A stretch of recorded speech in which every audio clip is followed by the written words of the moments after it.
नमस्ते भारत, वह देश जहां पे महाराणा प्रताप तथा छत्रपति शिवाजी महाराज के जैसे वीर योद्धा जन्म लेते हैं और इस भूमि को महान बनाते हैं। उस महान भूमि से नंद कार्तिक यानी मैं CEO एंड को फाउंडर ऑफ कॉन्सेप्ट ऑफ विद्या से आप सभी का तहे दिल से स्वागत करता हूं।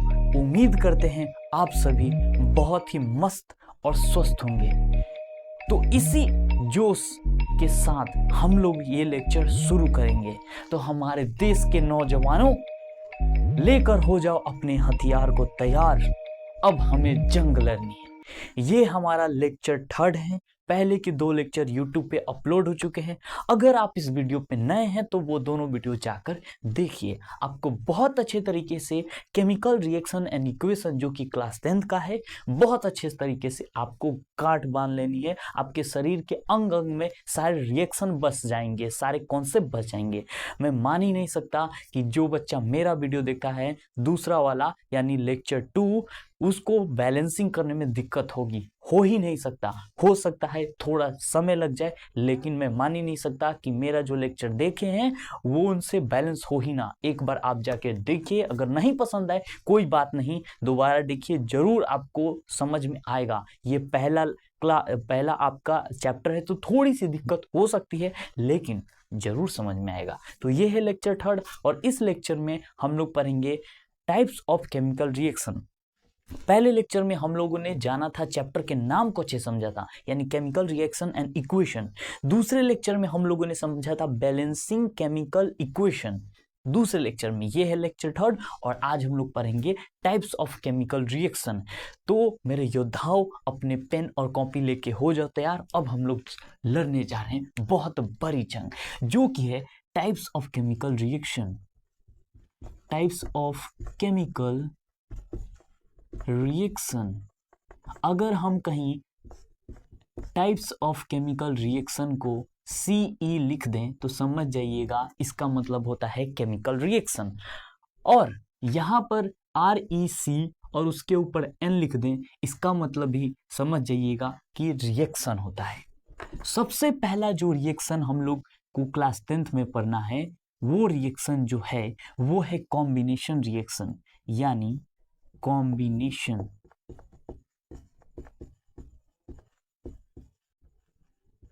ध्यान रखिएगा, REC और उसका पावर N लगा हो, यानी उसका मतलब रिएक्शंस होता है। अब हम लोग इसको जानते हैं, अच्छे से जानेंगे। बहुत ही खूबसूरत तरीके से आपको टाइप्स ऑफ केमिकल रिएक्शन 4 होते हैं। कॉम्बिनेशन रिएक्शन, डीकम्पोजिशन रिएक्शन, उसके बाद डिस्प्लेसमेंट जिसको हम लोग सिंगल डिस्प्लेसमेंट बोलते हैं, उसके बाद डबल डिस्प्लेसमेंट रिएक्शन। ये सारे reactions, types of chemical reaction आपके दिल में बसा दूंगा, दिल और दिमाग दोनों में। कॉम्बिनेशन रिएक्शन में क्या होता है? इसमें होता है जब भी 1 और, यहां पर समझिए, 2 और मोर सब्सटेंस क्या होते हैं? कंबाइन करते हैं। क्या करते हैं? कंबाइन करते हैं। Combine to form one substance, यानी 2 या 2 से अधिक सब्सटेंस। 2 या 2 से अधिक सब्सटेंस, 3 हो सकते हैं, 4 हो सकते हैं, जब मिलके एक सब्सटेंस बनाते हैं उनको हम लोग बोलते हैं कॉम्बिनेशन रिएक्शन। 2 या 2 से अधिक सब्सटेंस जब मिलके एक सब्सटेंस बनाते हैं उसको हम लोग बोलते हैं कॉम्बिनेशन रिएक्शन। अच्छे से समझ में आया? जैसे कि एग्जाम्पल में हम लोग समझते हैं। हम लोग एग्जाम्पल में इसको अच्छे से, जैसे जैसे एग्जाम्पल होगा आपको और अच्छे से क्लियर होगा। सबसे पहला एग्जाम्पल आपको बुक में ही दिया था, NCERT बुक में। Mg और O2 को जब हम लोग रिएक्शन कराते हैं तो क्या बनता है? MgO। MgO जो बनता था वो किस कलर का होता था? व्हाइट कलर का होता था, व्हाइट पाउडर होता था। क्या होता था? व्हाइट पाउडर होता था। समझ में आया? और जब हम लोग इसको क्या करते हैं? इसको बर्न करते हैं। इसको हम लोग बर्न करते हैं, बर्न इन एयर। अब एयर बोल रहे हैं यानी ऑक्सीजन का बात होगा। किसका बात होगा? एयर बोल रहे हैं और एयर में क्या होता है ऑक्सीजन। तो जब भी Mg क्या है मैग्नीशियम, एक मेटल है, Mg यानी मेटल मैग्नीशियम। अब यहाँ पर होता है मैग्नीशियम रिबन, यहाँ पर याद रखिएगा ये क्या है रिबन। तो मैग्नीशियम रिबन को जब भी एयर में बर्न किया जाएगा तो वहां पर ऑक्सीजन होगा और ऑक्सीजन से रिएक्शन करके बना लेता है MgO, जिसको वहां पर बना लेगा MgO, जिसको बोलते हैं मैग्नीशियम ऑक्साइड। ध्यान रखिएगा मैग्नीशियम ऑक्साइड, जिसको हम लोग व्हाइट पाउडर से भी बुलाते हैं। और यहाँ पर जब मैग्नीशियम रिबन बर्न होता है तो ब्राइट व्हाइट लाइट निकलता है, ब्राइट व्हाइट लाइट निकलता है। इसीलिए जब भी मैग्नीशियम को जलाया जाता है तो थोड़ा दूर रख के जलाया जाता है, क्योंकि वो हमारे आंख के लिए अच्छा नहीं होगा, क्योंकि बहुत ज्यादा लाइट करता है। ठीक है, आपको अच्छे तरीके से क्लियर हो गया कि जब भी कॉम्बिनेशन रिएक्शन का मतलब होता है कंबाइन करना। फिर से समझिए, कॉम्बिनेशन रिएक्शन का मतलब कंबाइन करना। ये आप समझ रहे हैं, और ये जी मतलब आपकी होने वाली, समझ में आया। तो ये है आप और आपकी होने वाली, ये दोनों मिलके Ag हो जाते हैं, होता है ना Ag OG। तो वही कॉम्बिनेशन रिएक्शन में दो या दो से अधिक सब्सटेंस मिलके एक सब्सटेंस हो जाते हैं। अब आपको अच्छे से क्लियर हो गया होगा। अब हम लोग दूसरे एग्जांपल बता देते हैं, जैसे कि H2 और O2, ये दोनों जब मिलते हैं तो क्या बनता है H2O, जिसको हम लोग बोलते हैं वाटर बोलते हैं। अब यहां पर ध्यान समझिए, H2 जो होता है ना, H2 ये हाईली इन्फ्लेमेबल होता है, हाईली इन्फ्लेमेबल होता है। यानी जब हाइड्रोजन गैस जब जलता है ना, किसी फ्लेम के पास उसको ले जाकर अगर जलाते हैं ना तो बहुत ज्यादा हीट प्रोड्यूस करता है। कैसे हीट प्रोड्यूस करता है? बहुत ज्यादा। यानी हाइड्रोजन गैस को जब भी हम लोग फ्लेम के पास ले जाते हैं तो बहुत ज्यादा हीट प्रोड्यूस करता है, या बोले तो एक्सप्लोसिव होता है, एक्सप्लोसिव। समझ में आया। और दूसरी साइड यहाँ पर जब ये ऑक्सीजन से रिएक्शन करता है, हम लोग जानते हैं ये क्या होता है सपोर्टिव, SUPPORTIVE, सपोर्टिव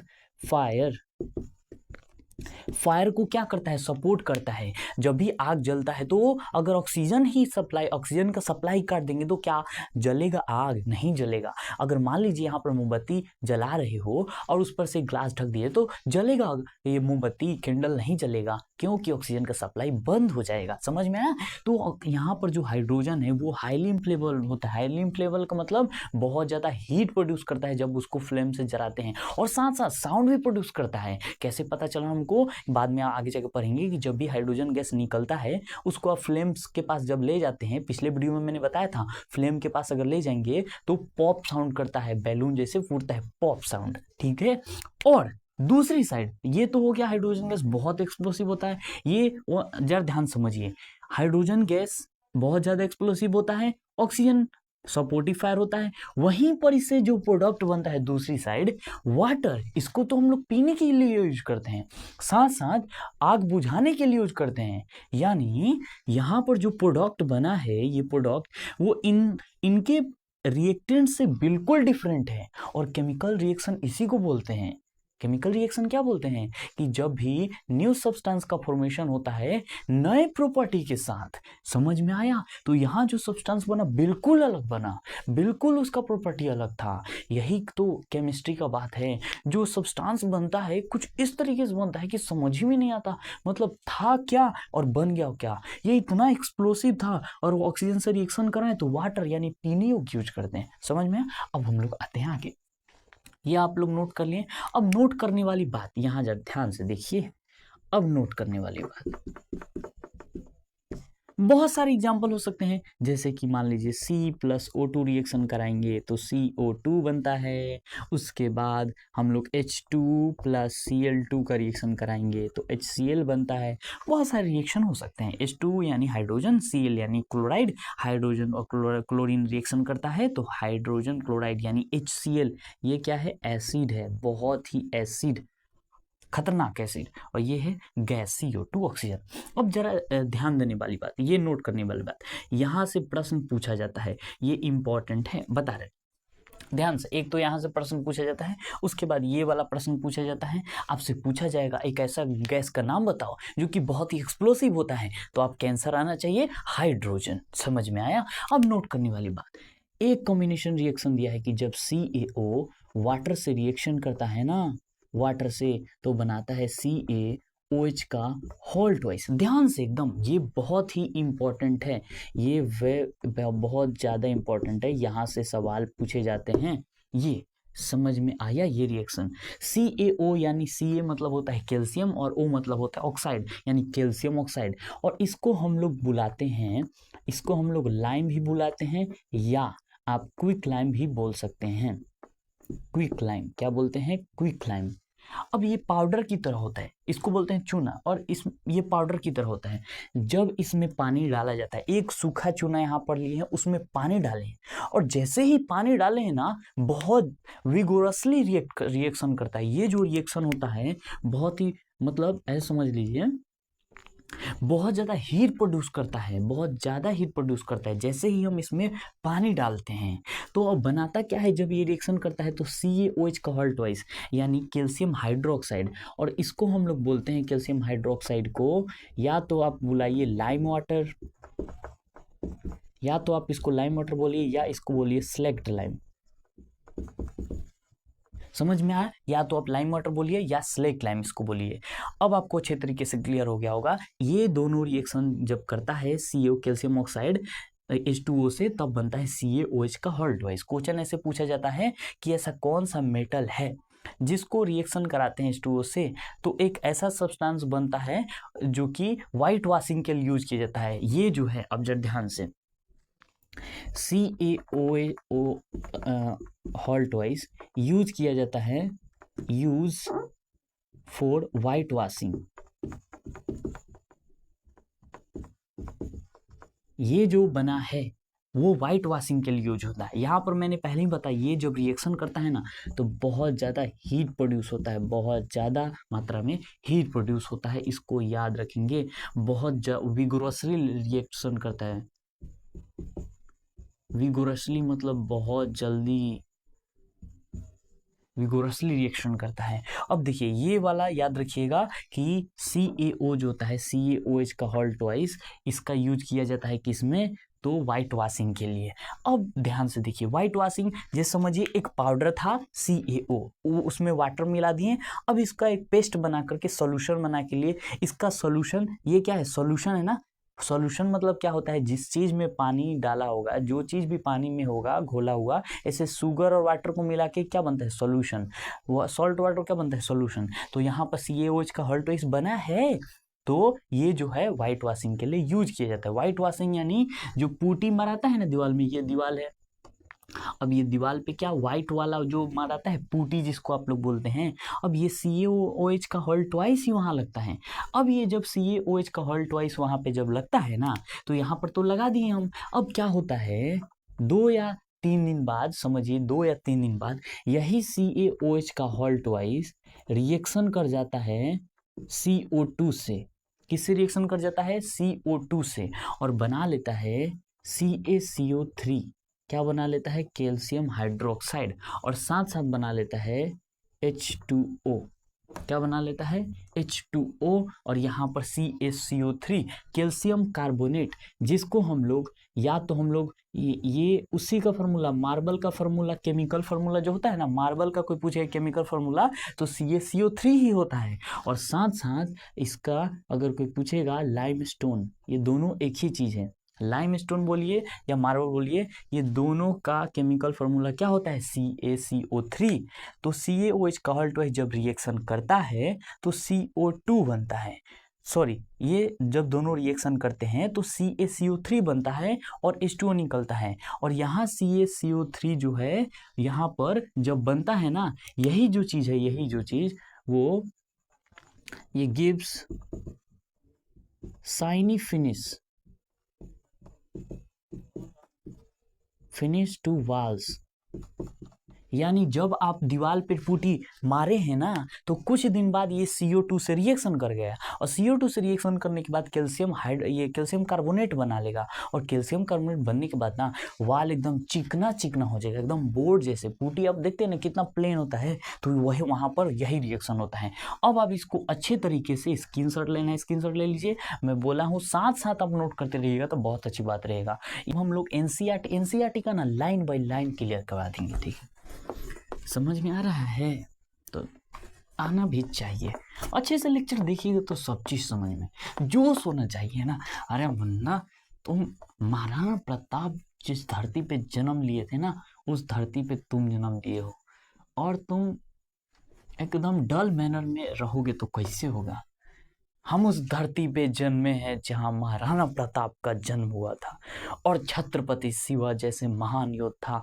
हम ऐसे नहीं बैठ सकते, हम योद्धा हैं, योद्धा के कुछ अपने रूल और नियम होते हैं जो हमको पालन करना बहुत जरूरी है। तो आते हैं अब आगे, देखिए हम लोग अब पढ़ने जा रहे हैं, उसी में दिया है एक्सोथर्मिक रिएक्शन के बारे में। अब एक्सोथर्मिक रिएक्शन को जरा ध्यान समझ लीजिए। एक्सोथर्मिक रिएक्शन, रातों में उनके आंखों में हम छुप जाते थे, कभी कभी आते थे भी उनके सपनों में।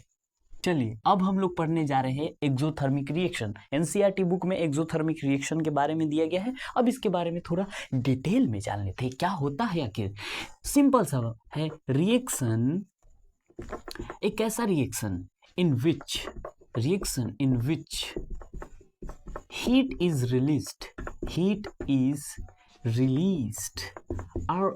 RELEASD। तुमको समझ में आ रहा है कि नहीं? देखो यहाँ पर क्या होगा, एक्सोथर्मिक रिएक्शन एक ऐसा टाइप का रिएक्शन है जिसमें हीट जो है निकलता है, यानी हीट जिसमें रिलीज होता है। जैसे कि एग्जांपल में देखिए, एग्जांपल में NCERT लाइन में क्या बोला हुआ है कि बर्निंग ऑफ, पहला example, burning of natural gas को जब हम लोग बर्न करते हैं, नेचुरल गैस का मतलब होता है जितने भी हाइड्रोकार्बन्स होंगे ना, हाइड्रोकार्बन्स। अब ये हाइड्रोकार्बन्स क्या होते हैं भैया?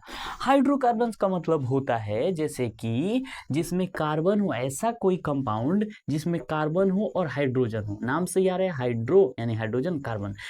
तो ऐसा कंपाउंड जिसमें कंपाउंड समझ लीजिए कि जिसमें हाइड्रोजन हो और कार्बन हो। जैसे कि मीथेन आप लोग ने पढ़ा होगा, मीथेन आप लोग पढ़े हैं ना, CH4 जिसको बोलते हैं, मीथेन, प्रोपेन, ब्यूटेन, यही सब। तो हम लोग उसको क्या बोलते हैं? वो नेचुरल गैस हैं। नेचुरल गैस मतलब हाइड्रोजन कार्बन जिसमें हो उसको नेचुरल गैस बोलते हैं। तो हम लोग आते हैं बर्निंग ऑफ नेचुरल गैस, यानी CH4 मीथेन को जब हम लोग जलाते हैं यानी ऑक्सीजन के प्रेजेंस में, तो बन जाता है CO2 और साथ में बन जाता है लिक्विड।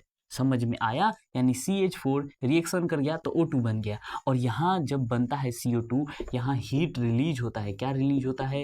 हीट रिलीज होता है। यानी CH4 यानी मीथेन, आप कोयला को जलाते हैं, ऑक्सीजन से रिएक्शन करेगा, रिएक्शन करने के बाद CO2 बनेगा और CO2 बनने के बाद H2 बनेगा, H2 के साथ क्या बनेगा? हीट निकलेगा। अब हम लोग आते हैं दूसरा है कि respiration is also an example of exothermic reaction। इस पे स्टार लगा लीजिएगा, ये इंपॉर्टेंट है, यहाँ से प्रश्न पूछे जाते हैं। प्रश्न ये पूछे जाते हैं, how can you say that respiration is an example of exothermic reaction। Question ध्यान सुनिए, यहाँ से प्रश्न ये पूछा जाता है, how can you say that respiration is an example of exothermic reaction। तो आप बोलिएगा कि जैसे ही हम लोग कोई भोजन खाते हैं, जरा ध्यान से देखिए, हम लोग जब भोजन खाते हैं तो भोजन में होता है फैट्स, मॉलिक्यूल्स, यही सब होता है। मतलब उससे निकाला जाता है ग्लूकोज को। क्या निकाला जाता है? ग्लूकोज। और वही जो ग्लूकोज है, यानी ग्लूकोज कहने का मतलब इसमें देखिए क्या होता है, रेस्पिरेशन C6H12O6 जब रिएक्शन करता है, अब ये ग्लूकोज है, ये क्या है? ग्लूकोज।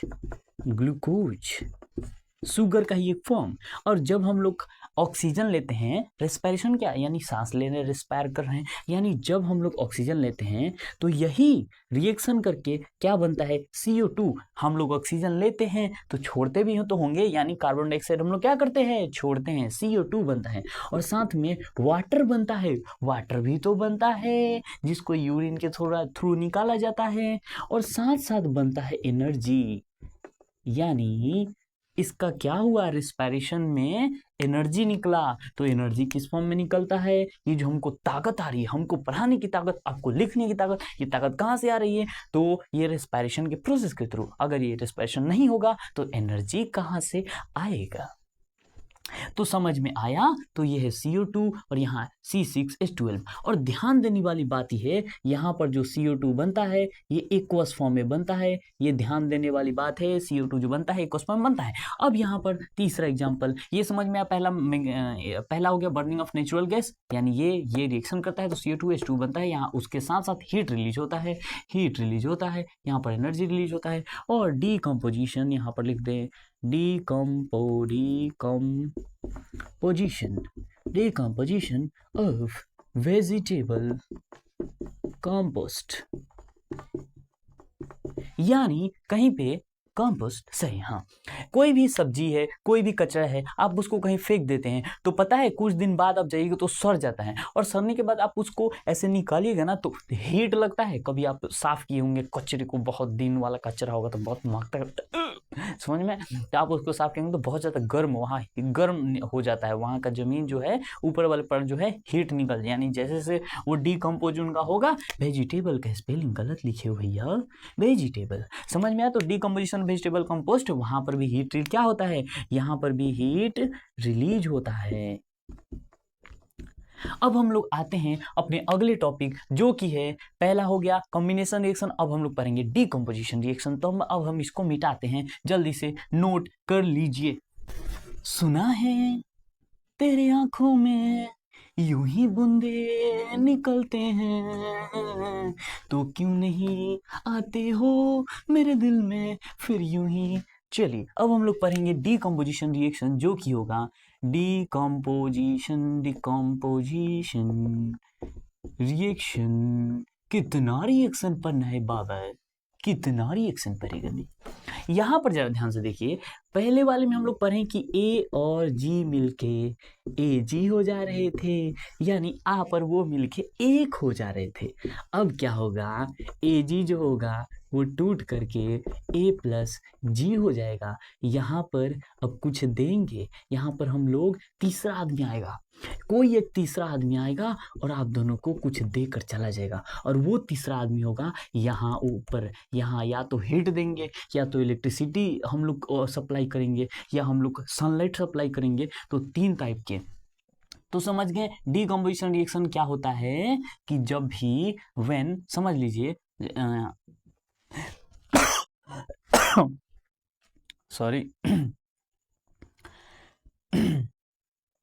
तो डीकम्पोजिशन रिएक्शन का एग्जांपल ये हो जाएगा। इसका डिफिनीशन, डीकम्पोजिशन रिएक्शन का डिफिनीशन लिखना होगा तो आप लिख लीजिएगा, when one substance SUBSTAN substance decompose यानी टूट गया, कंपोज टू फॉर्म टू, बोले तो 2 और मोर सब्सटेंस,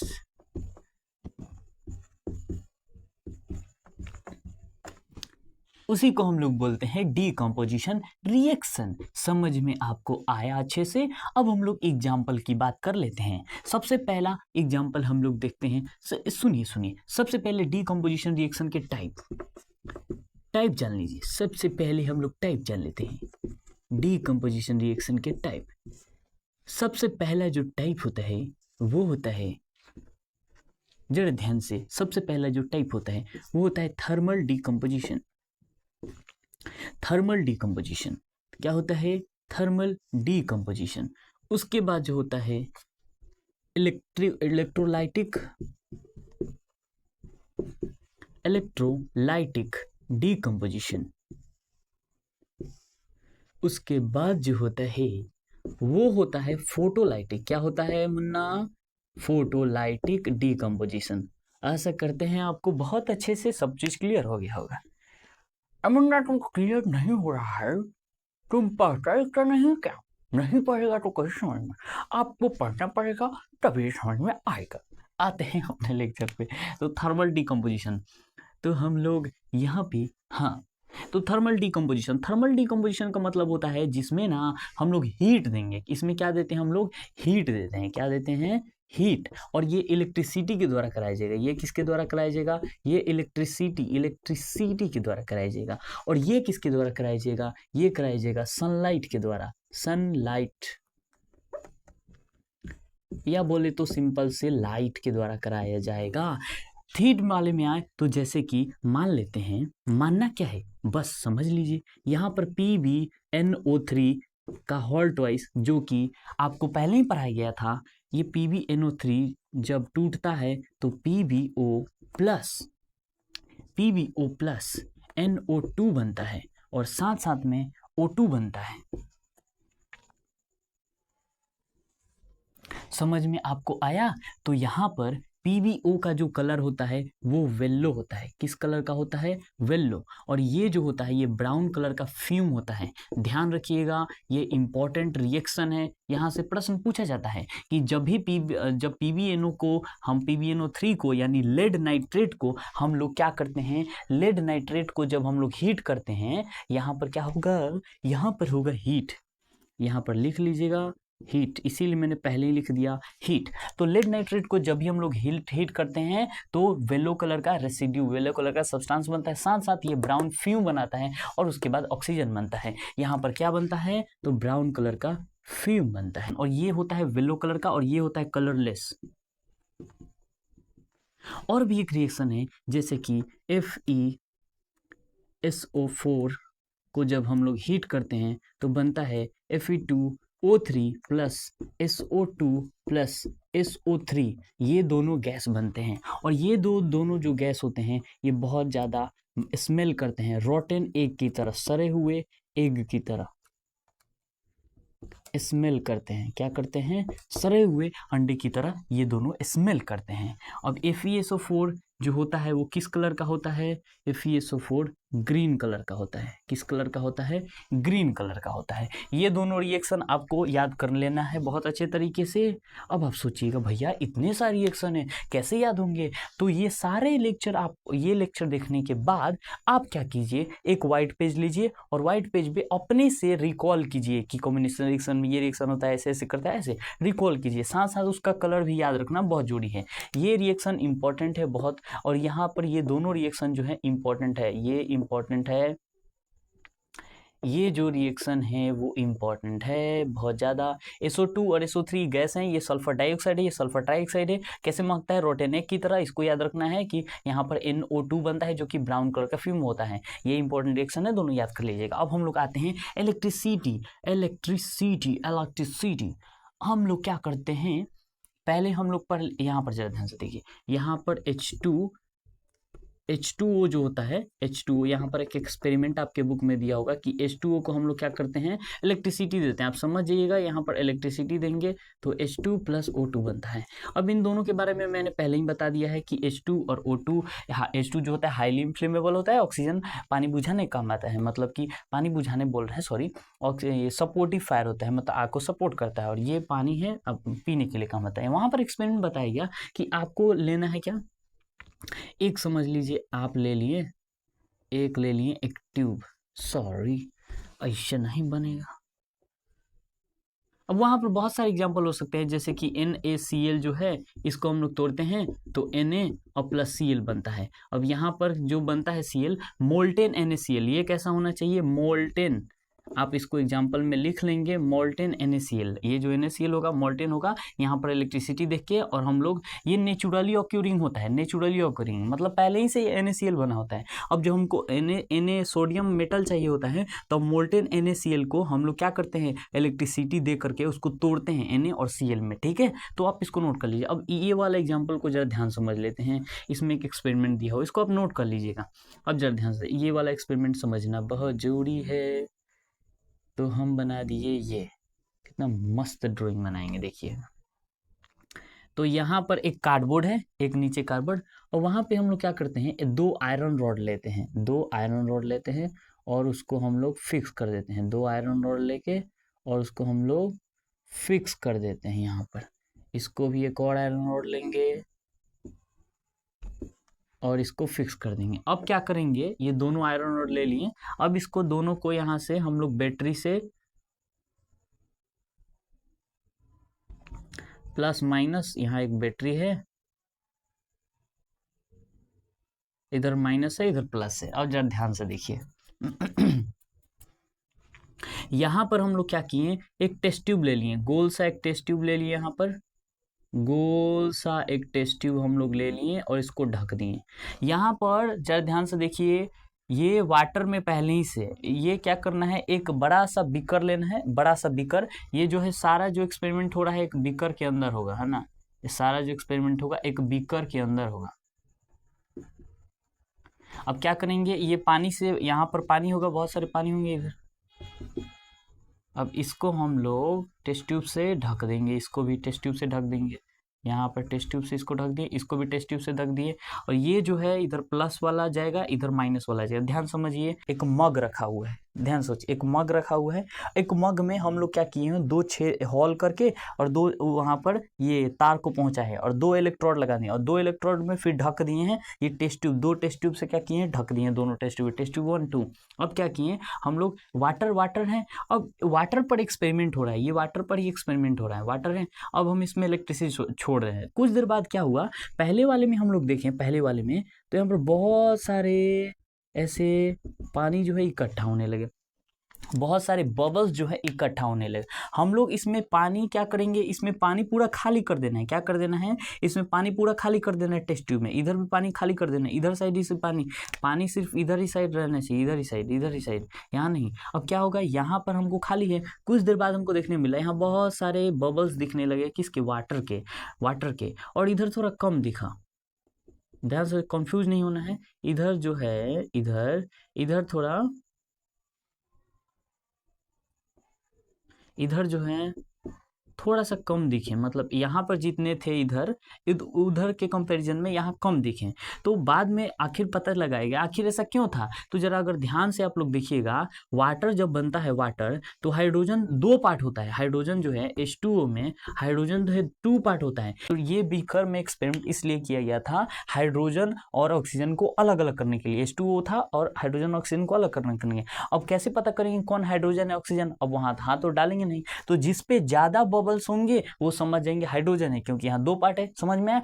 तो पता चल जाएगा देख के ही कि यहाँ पर ज्यादा बबल्स हैं, यानी हाइड्रोजन होंगे, क्योंकि हाइड्रोजन ज्यादा होता है। अब इसी मेथड से इलेक्ट्रिसिटी देखिए हम लोग क्या करते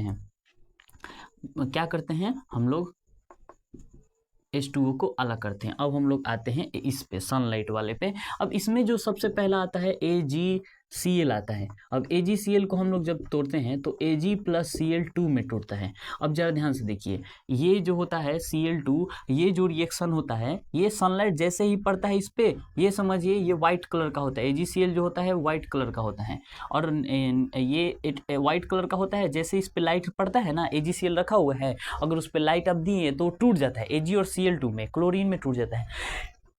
आ रहा है कि नहीं समझ में, आपको आराम से आना चाहिए, बिल्कुल एकदम घबरा नहीं। यहाँ पर सनलाइट नहीं, संजुलाइट लिखे हैं, संजु देखिए यहाँ लाइट होगा। तो AgCl यहाँ व्हाइट है, Ag जो है सिल्वर, इसको बोलते हैं सिल्वर क्लोराइड है, Cl2 में टूट जाता है। एक और रिएक्शन है AgBr, तो ये क्या होता है, Ag + Br2 में टूट जाता है, Br2 में। अब ये दोनों जो रिएक्शन है, ये दोनों रिएक्शन नोट करने वाली बात है।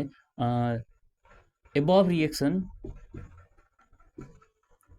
लिख लेंगे, above reaction is used in black and white photography. ये ब्लैक एंड वाइट फोटोग्राफी में क्या होते हैं, ये यूज होते हैं। कौन, AgCl और ये AgBr, ये दोनों को अलग हुआ तो ये दोनों जो रिएक्शन है यूज होता है किसमें, ब्लैक एंड व्हाइट फोटोग्राफी में पहले के जो कैमरा आता था ना ब्लैक एंड व्हाइट, तो उसमें AgBr और AgCl ये दोनों रिएक्शन का यूज किया जाता है। समझ में आया? ये इंपॉर्टेंट है, इसको याद कर लेना है सारे रिएक्शन को।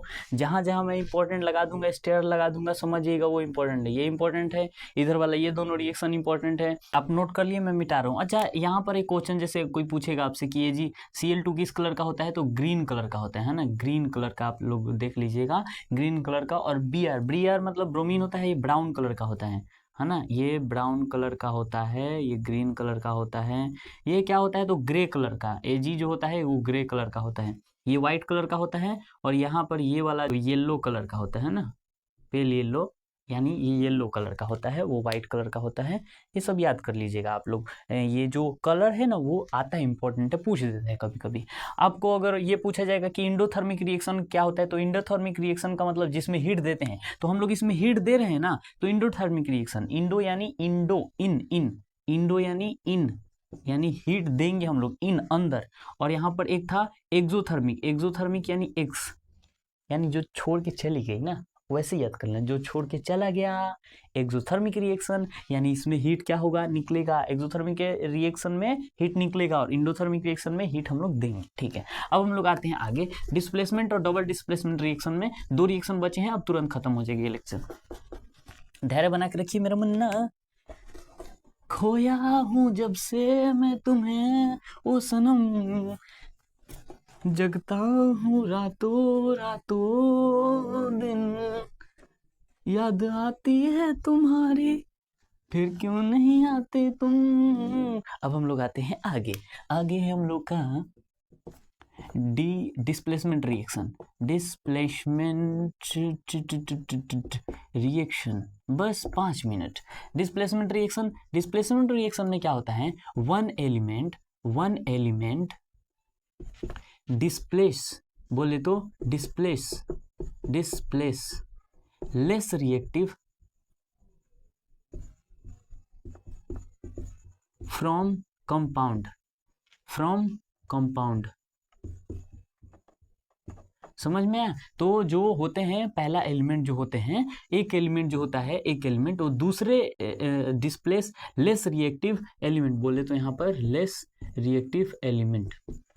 समझ में आपको, यानी लेस रिएक्टिव एलिमेंट को डिस्प्लेस कर देता है। अब ये डिस्प्लेसमेंट रिएक्शन जाने से पहले आपको रिएक्टिविटी सीरीज पता होना चाहिए। रिएक्टिविटी सीरीज मतलब एक ऐसा series, reactivity series of metal, मतलब एक मेटल का ऐसा सीरीज जिसमें पता ये चलता है कि सबसे ज़्यादा जो मतलब सबसे ज़्यादा बलवान कौन है, यानी सबसे ज़्यादा रिएक्शन कौन है। यानी जैसे कि रिएक्टिविटी सीरीज में बहुत सारे मेटल आते हैं और उस मेटल से हमको ये पता चलता है कि सबसे ज़्यादा रिएक्शन फास्ट कौन करता है। तो देखिए, तो वो ये होता है करना काम, ये ट्रिक बता रहे हैं ना, मग अल जन से, फिर यानी Fe, फिर साबुन यानी SN, पनीब, फिर साबुन पनीब, हाँ कॉपर हज आज औ।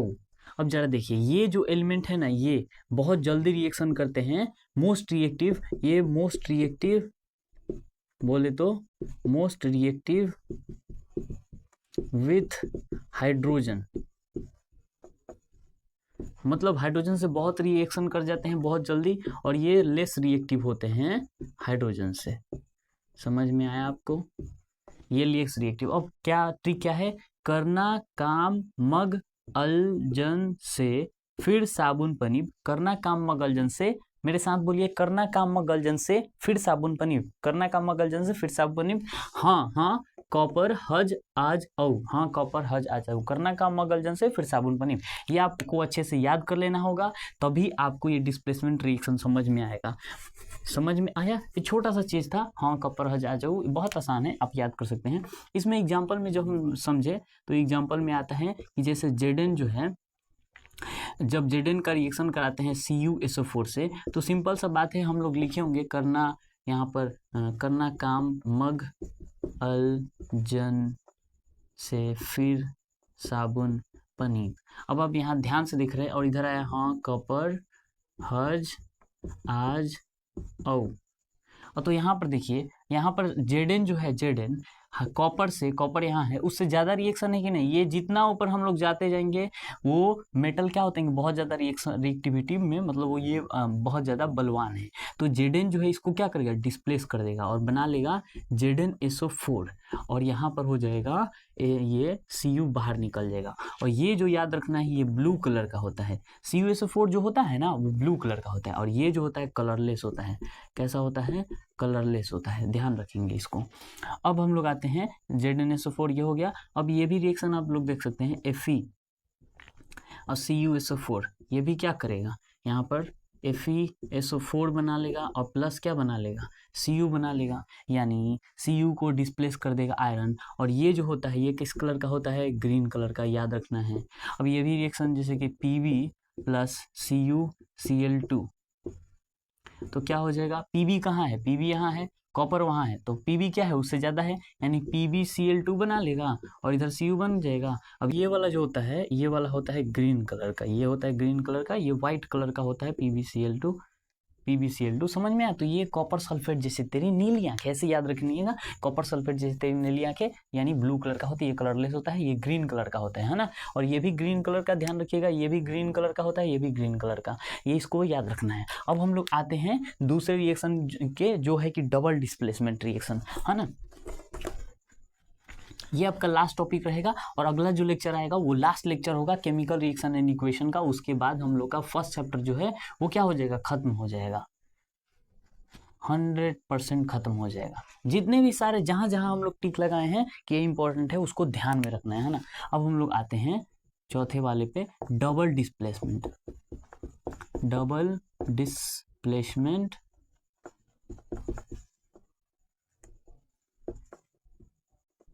रिएक्शन, इसमें क्या होता है, exchange of ion, exchange of ions. Ions आप लोग जानते हैं जिस पे चार्ज होता है, जैसे कि हम लोग लिख दिए Na+ या Ca2+, तो ये जो है ना 2+, 1+, ये सब क्या है, चार्ज है। तो एक्सचेंज ऑफ आयंस बिटवीन, यहाँ पर हम BTW लिख रहे हैं, BTW मतलब समझिएगा ये बिटवीन होता है, exchange of ion between two compound. Exchange of ion between मतलब दो कंपाउंड के बीच एक्सचेंज होता है आयन का। अब जैसे एग्जांपल से आपको समझ में आएगा, जैसे कि Na2SO4 प्लस यहाँ पर है BaCl2,